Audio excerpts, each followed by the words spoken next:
I think it's finally time that we should be more excited than cautious about the basketball team this year under Jerome Tang. Let's talk about it on Locked On Kansas State.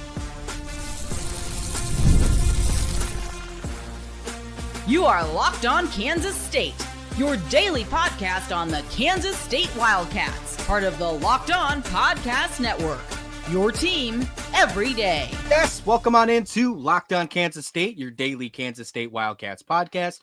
I'm your host, Christian Rauh, and thank you so much for making Locked On Kansas State your first listen every single day. Joe Tillery back with me here on Locked On Kansas State because we got to talk the basketball team. It's been way too long. There's been way too much news, and I got to get Joe's takes on this new roster, this brand new roster for the 2025-26 season. Before we do so, this episode is brought to you by FanDuel. New customers, $200 in bonus bets if that first $5 bet wins. Check out FanDuel for more. Joe, there is a lot to talk about with the men's basketball team. Obviously, the elephant in the room, haven't gone dancing in 2 years. There's a huge turnover for the second year in a row. No retention, no Houston model. But now we're starting to see some international prospects come in. We're starting to see some interesting players come in the transfer portal. And now it might be an exciting time for this roster. Where are we at? Before we dig into anything else, where do you feel right now, like big picture, about this roster? Great question. I feel, and I say this cautiously optimistic. I mean, you know me, you know how I feel. I feel like you're knocking on the door of being a tournament team 7 times out of 10 this season. Like if you simulated the season, 7 times out of 10, this roster could get to the tournament. But there is the elephant in the room. You never know what's going to happen. I mean, the last couple seasons, I've thought we've had the talent on paper, but it hasn't worked out. Some of the changes I've seen, and I can break down this a little bit further, but some of the changes I've seen this season, the roster composition, the coaches alongside Coach Tang, like I love the Jeff Driscoll hire, and we can expand on that too. It feels like the necessary changes are being made, whereas the last season it was, let's go back to the drawing board and try it a different way, rather than what do we need to fix from here? This season feels like the fixes have been made in the correct manner, and it gives me more optimism about the future. Yeah, let's dig into Jeff Driscoll real quick, actually, because I think that is my most exciting pickup, and it's not on the roster; it's in the coaching staff. He comes over from North Florida, highly decorated, was coaching with Coach Tang at Baylor. I mean, most wins in program history, most wins in a Sun Conference history, and he's an offensive-minded coach, Joe, which is really exciting. That's something that seems to be a primary focus for this offseason. We've never really worried about the defensive side. When you know that Jerome Tang is your coach, at least for me, I've never really worried about, okay, you're going to bring in a guy that needs some defensive help. I'm okay. I feel okay with that. Now with Jeff Driscoll, if they let him have some of these keys to take care of the offensive side, and with some of these transfers coming in, especially some of these mid-major transfers, I feel a lot more confident about the offense potentially this year. Me too, man. And I know I've never met the guy, so I'm speaking entirely on hypotheticals here. The way he talks about the game of basketball, the way he's fired up about literally everything. I get the vibe that at 4 a.m. or, midnight, the dude is the same energy and excitement for life, for basketball, for everything. And that's what Kansas State needs more of. The last couple seasons, even though Tang's an over-the-top, like, excited guy, coaching staff's all about it, like, they understand that they have to get things right. Jeff Driscoll has been an injection of, like, how to get people back on, how to get people back on the bus. The dude has the resume to build up to this point. No one's just saying like, oh, it could work out. He is a 3-point specialist as a head coach. Like the dude wants the team to shoot threes. They want to push the ball in transition. They want to do things the right way. And we've seen some of their lapses, whether it be players' fault, whether it be coaching fault, whether it be whatever the case is. Jeff Driscoll fixes a lot of issues that we've seen the last couple seasons. I can tell just by hearing the guy's interview, the introductory press conference, that's my guy off the rip. I am pumped to see the impact he's going to have this season. Yeah, I didn't get to see his press conference, his introduction one yet. I need to go back and watch that. But I did watch a day before his going away press conference from North Florida. And he was you could tell the obsession is at an all-time high. The dude loves basketball. There's no doubt about that. There's never going to be a doubt about that when it comes to, even if things fall off the rails here, that will never be a question on my mind if he loves basketball or not. And I love what you said about the 3-point thing. The offense at North Florida last year, of course, obviously different talent level, but 80 points per game. They averaged at least 12 3-point shots attempts per game as well. I love it, especially when you look at this roster. It's meant to shoot the three this year, and that's something that is going to be mostly focused on for sure.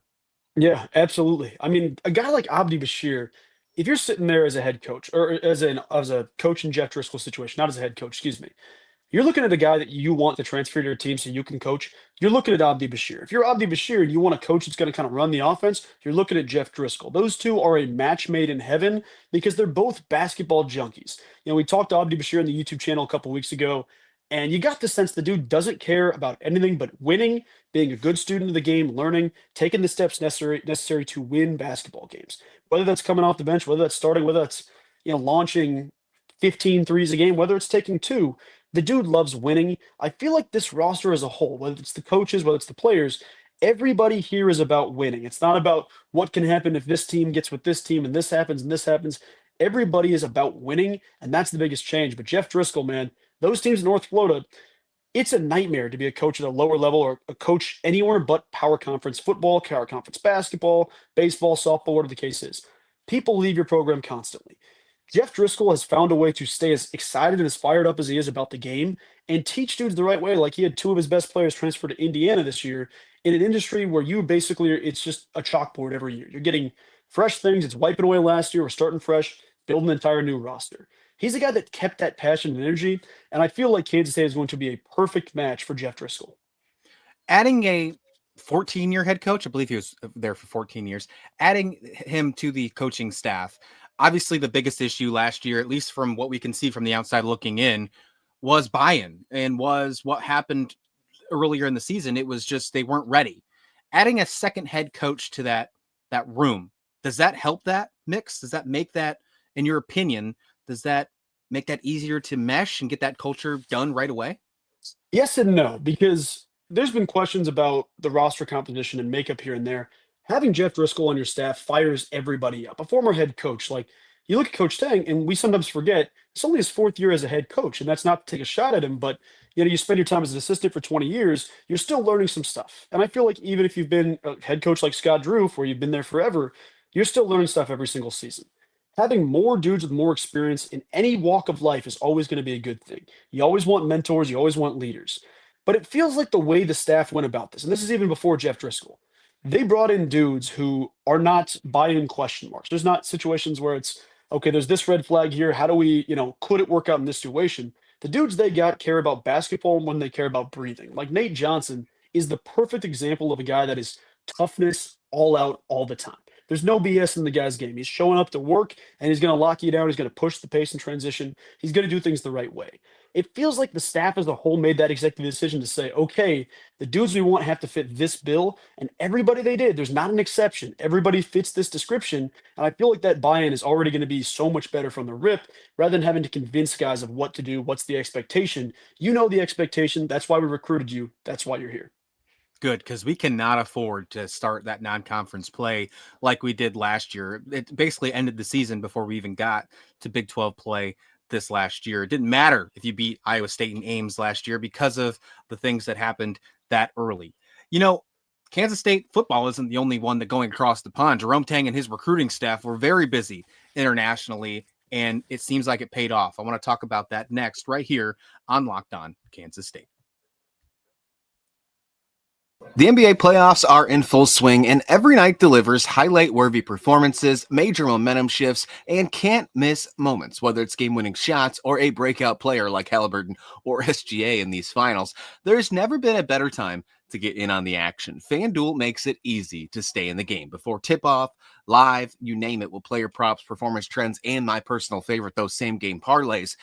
Fans have way more ways to play smart and win big. I am huge on this SGA points right now, and it's proven why. I mean, he's just been insane this entire playoffs. How can you not want to continue to ride SGA during these playoffs? So that's who I'm picking with these. And FanDuel, with the amazing interface they have, that's what I'm going with for the rest of the NBA Finals. And if you're new to FanDuel, it's a perfect time to sign up. Head to FanDuel.com, place your first $5 bet. If it hits, you'll get $200 in bonus bets. So make every moment more with FanDuel, the official sports betting partner of the NBA.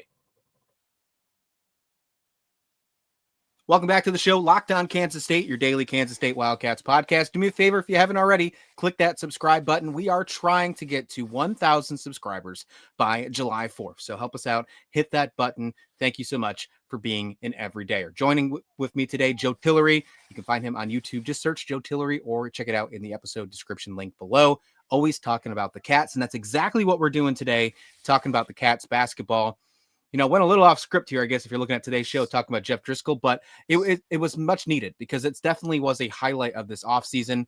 But it works out because now we're talking international prospects, and that was one of the biggest storylines of the offseason. Joe, just talking about what's going to happen. We keep hearing about Jerome Tang and his staff being overseas. There's these rumors of possibly bringing in these players. I know you put out multiple shows on your channel talking about different players and prospects potentially joining, and two of them actually do come true.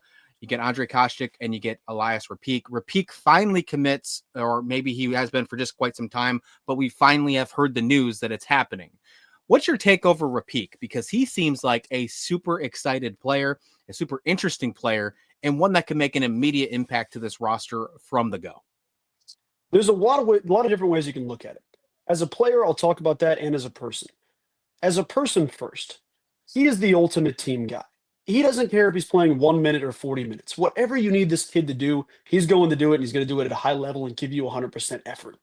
The way that like a guy like Moby last season was kind of in an interesting role, where it'd be like, all right, we need you for 8 minutes a game as a backup five. Are you cool with that? Moby would go out there and have the most energy. Elias Rapique, well, nobody has Moby's athleticism, say that out front. He's got that same passion and determination of, I'm going to do what needs to be done. Whether it be something I want to do or not, I'm here for this. Love that off the rip. Let me just say that right quick.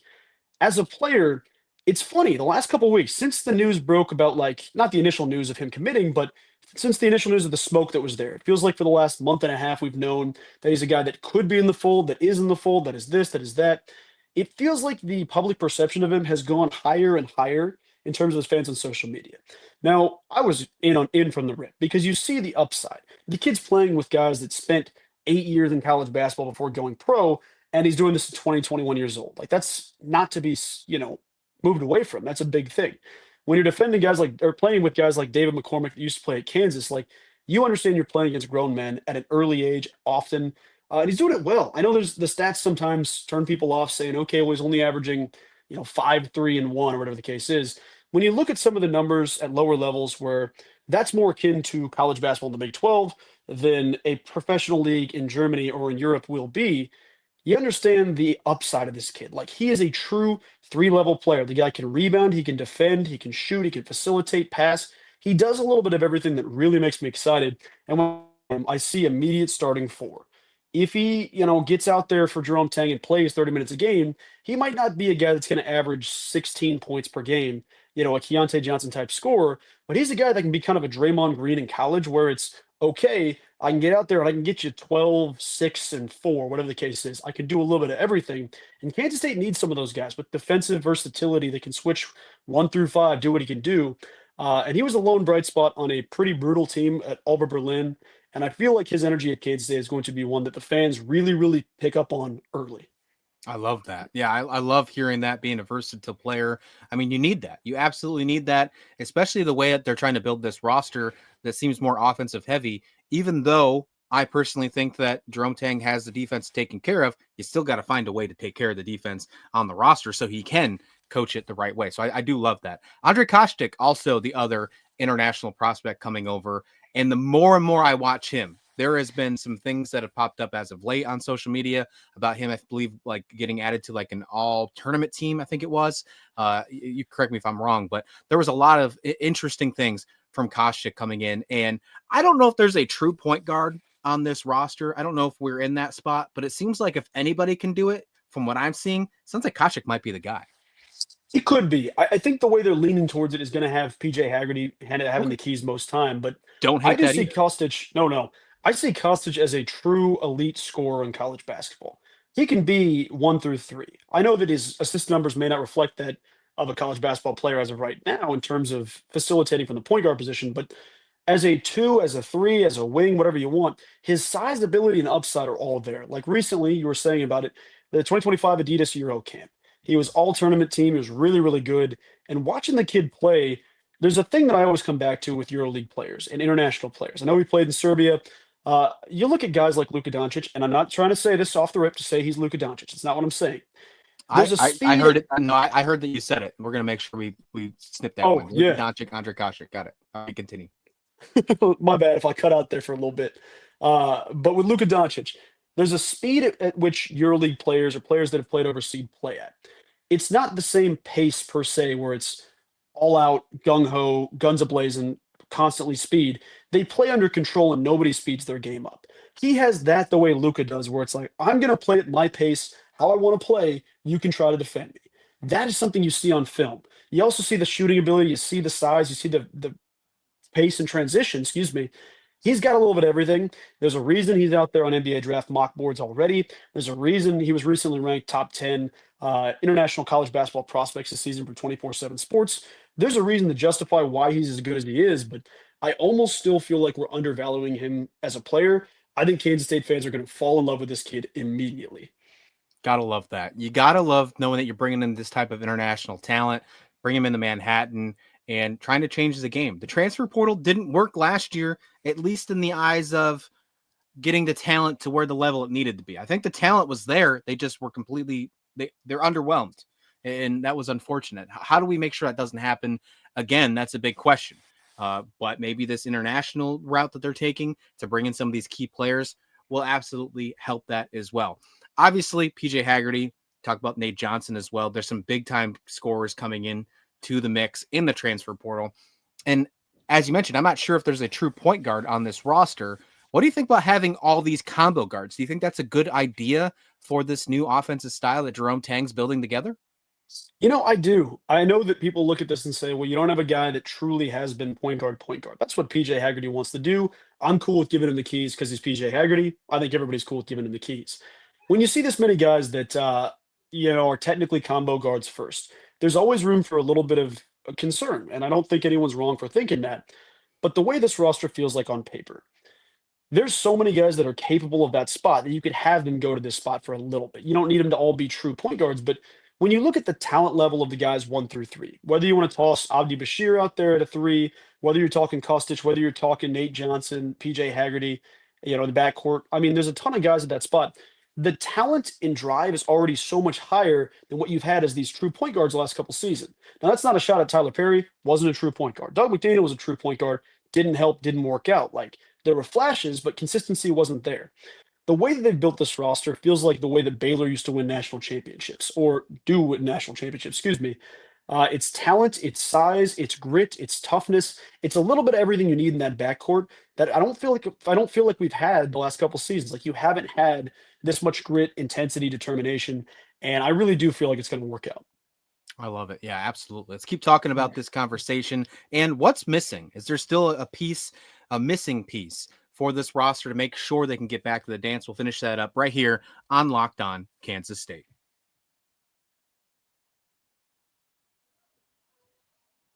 Christian Rauh joined here with Joe Tillery, Locked On Kansas State, your team every day, talking the men's basketball team, digging in to some exciting stuff. Why you should be excited for the men's basketball team this year. Excited or cautious or both? That's the biggest question here, Joe. I mean, there's a really big conversation about Jerome Tang. And obviously, I've had my thoughts in the past about if he doesn't make the NCAA tournament this year, I'm not sure if there is a buyout that is going to keep his job. I'm not sure there is one. But with this new roster, although the talent might not be as high as it was last year, at least in the eyes of paper or transfer portal rankings or the case you want to be, I think the fit is more exciting. Where's your take right now? Excited, cautious, optimistic? If you had to give it like a buzzword, where would you go? I like excited. I like cautiously optimistic. I like a couple different things. The way that I look at Kansas State's team this season, it's a better fit. It's a better coaching staff. It's better players. I know there's more talent. Like, Coleman Hawkins is so talented. He's incredible. PJ Haggerty will be the best player that Kansas State has had from a talent perspective since Keontae Johnson, Marquise Noel. That's the way I look at this. And I also don't want to this popped in my head. Love David Gasson. Shout out David Gasson. Not in that same category, but I want to give him some love. This team has every bit of what they need to get to a tournament or to the tournament, but there's enough reason for excitement beyond that. It's not as simple as saying, okay, like we say, I agree with you. If Jerome Tang doesn't get to the tournament this year, there's that next conversation that needs to happen. There can't be this, well, we'll see what happens beyond this. This is your winner now. The way I look at this roster, Coach Tang, and you want to win basketball games as a coach. No one's just trying to back themselves into a corner, but you can't win games without talent. I don't care if you're Bill Self. I don't care if you're Dan Hurley. You need talent. You need ability. They went out and got that. Andrej Kostic, everybody in the country wanted this kid. Like, I know the international route isn't for everybody, but this is a kid that could be starting in Illinois. I mean, they're a powerhouse that uses some of the Eastern European guys. And you look at Abdi Bashir, Alabama wanted the kid. A couple different programs want these dudes, and PJ Haggerty speaks for himself. I don't even need to go about that. But I look at this team right now and say this. If this team doesn't get to the tournament, something went drastically wrong. There was a failure somewhere along the ways because they have what they need. Though, like you mentioned, there might be something more down the pipeline as well. Yeah, that's a good question. I'm glad you segued into that.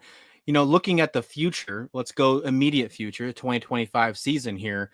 It seems like there's still a missing piece. We talk about how this is an offensive driven roster right now. They're focusing on getting people driving to the hoop. They're focusing on a lot of 3-point shooting. We talk about Bashir. He shot a lot of 3 points. My immediate thought process there is if he's shooting that many threes, that means he's probably firing them early in the shot clock. And if you want to get second chance points, you got to get second chance rebounds. And that's something we've struggled with mightily last year. Do you feel like we have a roster right now that is going to excel in the rebounding game or be better? Because I don't. And I think that's where we need to improve on. I'm right there with you. I don't feel good about the rebounding aspect, but I don't think we're done either. I think a little bit of what's happening right now is because there's so much confusion with Tyreke Smith's eligibility. We don't know if he's going to play. Like, you have one dude on the roster, Kamari McGriff, who I think, and this has kind of gotten to the point where I think that people look across our roster and say the starting 1 through 4 is really, really good. They're really, really solid. You add a different 5, you'd be great. I think Kamari McGriff continues to get pushed down in terms of public perception, and it's unfair because the kid is a really good basketball player. He's going to be the biggest improvement or the biggest surprise this season for Kansas State fans. I'm going to put that out there first. Though, I think they need to get guys that can rebound the basketball. You just don't have enough of that. Your 4s, Elias Rapique can rebound the ball. Who else at the 4 spot outside of maybe Moby that's going to play big minutes?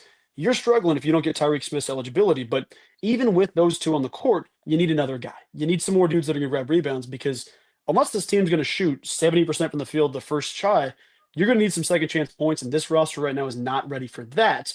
Though I don't think that's always the biggest thing. You need some rebounders. You need some dudes that are going to go up and get the ball and bring it down for you.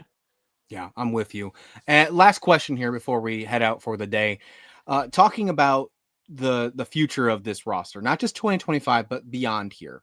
You brought in a lot of players internationally, younger players. Not sure if that's a one and done type of situation by some of those, but I'm sure there's a process there. You bring in some of these other mid-major transfers that have multiple years of eligibility. Do you think the Houston model is still on the table for this team? That's a really, really good question. Honestly, and I want to be completely clear with this, I don't think it's on the table. And that's not just for Kansas State. There's about 5 teams in the program that can there are 5 teams in the country that can pull off the Houston model. You need to be Houston to pull off the Houston model. How many programs in the nation can you redshirt a kid and not have the issue of like, all right, I'm going to go here because I'm getting more money? How many guys can you see that makes, a living as a backup player for you, averaging 6 points a game, that has the opportunity to start somewhere else? How are you going to keep that kid beyond just paying him ridiculous amounts of money in leverage situations? The way current college basketball is set up, you need to find dudes every single season, but it can't be transfer portal all the time. Like we say, it can't be the Deion Sanders approach in college basketball. It just can't. But the way that they've gone about the international ties, do I think Elias Rapique is a one-done NBA player? No, I don't. Do I think Andrej Kostic could be? I do. You're going to find guys that want to show up and work the same way David Gasson did. You need to find a few of those. That's the biggest thing. But it's not the Houston model. The Houston model, TM, I don't see a lot of teams being able to pull that off. But find me 1 or 2 guys that fit that type of brainwave of, okay, I want to be here, I want to work. You find 1 or 2 of those guys, you're great. Those guys will stay. Then you have 3 dudes you have to add every single season. Like the Houston model it's not for Kansas State right now, and that's not for Jerome Tang, for lack of trying, or whatever the case is. But the way that you're at, missing the tournament 2 years in a row, you're not at a spot where the program has a high enough, rapport to keep guys around consistently when you haven't developed the way you want to. Well said, man. I couldn't have said it better myself, and I agree with you completely. It's a good way to look at it, too. You can't compare yourself to a Houston team that makes it to, the Elite 8 at minimum compared to a team that hasn't gone dancing in 2 years straight. Yeah, I love that. Joe, where can everyone find you? What you got coming up as of late? Yes, sir. Find me over on YouTube. I guess it's right here. Find me on YouTube, Joe Tillery. X as well, the inverse Tillery _Joe. Twitter, X is always funny to say. But yeah, man, just covering the Cats, talking ball. I've been a little bit lazy lately, trying to kick my butt in gear. Hoping to have some new stuff this week. We'll see if I can keep that up. Keep my promise there. But always a good time to talk with you. I'm hoping we see 1,000 before the 4th of July. That'd be huge. And I'm rooting for you, brother. Appreciate it, man. Yeah, we're going to get to that 1,000. I have faith in the everydayers here at Locked On Kansas State. Search for Joe Tillery on YouTube or just click that episode link description in the bio of this video to see more of his stuff. Please like the video. Please subscribe. And this has been Locked On Kansas State.